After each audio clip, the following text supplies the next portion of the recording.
Pemirsa, Deputi Hukum Tim Pemenangan Nasional Ganjar Mahfud Todung Mulya Lubis meminta semua pihak agar menjaga dan membangun ekosistem pemilu yang bersih dan adil.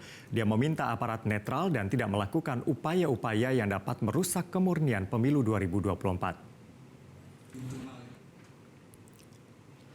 Hal tersebut diutarakan Todung menanggapi beredarnya rekaman suara yang diduga aparat di Kabupaten Batubara, Sumatera Utara yang mengerahkan kepala desa untuk memenangkan paslon tertentu. Terkait dugaan adanya aparat di Kabupaten Batubara yang melakukan mobilisasi memenangkan capres tertentu, Todung meminta kepada Kejaksaan RI, Kapolri, dan Bawaslu RI agar menyelidiki kebenaran dari rekaman tersebut.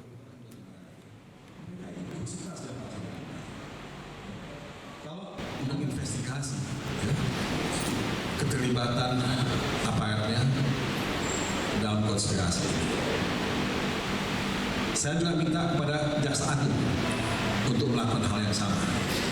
Saya minta kepada Bawaslu, karena kami sudah ketemu dengan Bawaslu.